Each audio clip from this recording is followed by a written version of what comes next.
నారాయణపేట పట్టణంలో గల 24 వార్డుల యువకుల సమావేశం నిర్వహించిన 9వ వార్డు కౌన్సిలర్ మహేష్ ఆధ్వర్యంలో కాంగ్రెస్ పార్టీ గెలిపే లక్ష్యంగా యువకులు సోషల్ మీడియా తదితర సామాజిక మాధ్యమాలను వినియోగించాలని కోరారు. ఈ కార్యక్రమంలోని కాంగ్రెస్ పార్టీ యువకులు, కార్యకర్తలు తదితరులు పాల్గొన్నారు.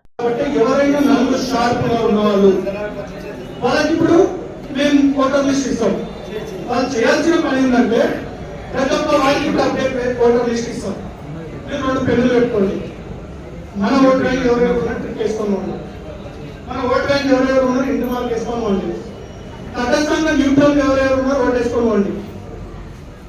ఇలా వేసుకొని పోవడం వల్ల ఏమవుతుందంటే మనం అనుకున్నది ఎలాగైనా మనకి వేస్తారు బయట, అది మనకి ఇంపార్టెంట్ కాదు.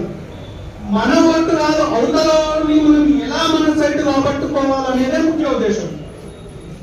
వాడు ఏం చెప్తే మన సైడ్ వస్తాడు, పోనీ మనం ఏం ఆశిస్తే మన సైడ్ వస్తాడు, మన ప్రాబ్లం ఏమని తెలుసుకొని మన దగ్గరికి వెళ్ళి మనం మాట్లాడడం అనుకో, ఖచ్చితంగా అవతల సైడ్ వేసేవాడు కూడా మన సైడ్ మొగ్గు చూపించి మనం కొట్టేసే అవకాశం ఉంటుంది.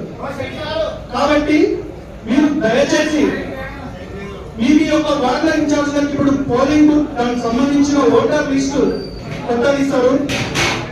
24 వార్డులకు సంబంధించిన ప్రతి ఒక్కరికి ఇస్తారు. ప్రతి ఒక్కరు మీరు చేయాల్సింది. అయితే ఇప్పుడు 20 మందిలో ఒక బూత్ 4 అనుకున్నాం కాబట్టి 8 మంది వెళ్తారు, మిగిలింది 12 మంది. ఆ 12 మందిలో ఉంటారు. ఇప్పుడు మన దగ్గర సోషల్ మీడియా ఉంది, వాళ్ళ పని వాళ్ళు చేసుకుంటున్నారు. కానీ టౌన్ లో రీచ్ అవ్వాలంటే ఇంకా సోషల్ మీడియా లేదు. ఎందుకు ఓటేయాలి, బీఆర్ఎస్ ఎందుకు ఓటేయరాదు, బీజేపీ ఎందుకు ఓటేయరాదు అని చెప్పాలనుకుంటే ఇప్పుడు విజయంలో కీలకం 40% సోషల్ మీడియా. కాబట్టి మన గ్రూప్ లో ఇద్దరు సోషల్ మీడియా తీసుకున్నాం మన టౌన్ లో నుంచి. ఏం చేయాలంటే మన వారికి సంబంధించిన పెద్దలు, చిన్నలు, మహిళలు అందరినీ, లైక్ డాక్టర్లు కానీ ఇంజనీర్లు కానీ, దాంట్లో ఒక్క మన ఎలక్షన్ కి సంబంధించింది మాత్రమే పోస్ట్ చేయాలి. నువ్వు ఈ రోజు మీటింగ్ అటెండ్ అయినావంటే ఇప్పుడు 23 వార్డులో ఒక్కరే వచ్చిండ్రు, కానీ ఈ సోషల్ మీడియా ఆయన పోస్ట్ చేస్తే వాళ్ళ వార్డులో ఉన్న 600-700 మంది రీచ్ కావాలి. ఓకే, ఈ రోజు మీటింగ్ జరిగింది, పర్ణికొమ్మ గెలుపు కోసం ఇంతమంది వచ్చిండ్రు, ప్రతి ఒక్కరు శివన్న కోసం పనిచేస్తున్నారు అనే విషయాన్ని అందరికి మనం తెలియజేయాలి. ఏమవుతుందంటే మన సోషల్ మీడియా మనది మనం ప్రచారం చేసుకోకపోతే అవతల డౌట్ సందిగ్ధంగా ఉంటుంది. కాబట్టి మీరు చేయగలిసి గ్రూప్ మెయింటైన్ చేయండి, వాట్సాప్ గ్రూప్. దాంట్లో ప్రతిదీ ఇప్పుడు మనం కాంగ్రెస్ కి సంబంధించి కొన్ని యాప్లు వచ్చినాయి, స్టేట్ గవర్నమెంట్ నుంచి మనకు కొన్ని యాప్లు వచ్చినాయి, అవి అందులో పోస్ట్ చేయాలి. శివకుమార్ రెడ్డి నారాయణపేటకు ఎప్పుడైతే డే ఫస్ట్ నుంచి వచ్చిందో నిన్న దాకా ఏం చేసింది అనేది మేము కొన్ని వీడియోలు తీస్తున్నాం, కొన్ని ఫోటోలు తీస్తున్నాం. శివకుమార్ రెడ్డి వల్ల ఎంతమంది ఆరోగ్యానికి హెల్త్ క్యాంపులు పెట్టి ఎంతమందికి ఆరోగ్యాల కోసం మంచి భవిష్యత్తు ఇచ్చిండో, ఎంప్లాయ్మెంట్ ఇచ్చిండో, ఎన్ని ఊళ్ళలో బోర్లు వేసి ఒక్కొక్క ఊళ్ళో 13 బోర్లు వేసిన సందర్భాలు ఉన్నాయి. మన 5 మండలాల్లో 135 గ్రామాల్లో శివకుమార్ రెడ్డి ఏం బోర్ అంటూ లేదు. ఆయన చేసిన ఇప్పుడు మైనార్టీ సోదరులకు చేసిన పనులు ఎన్నో ఉన్నాయి.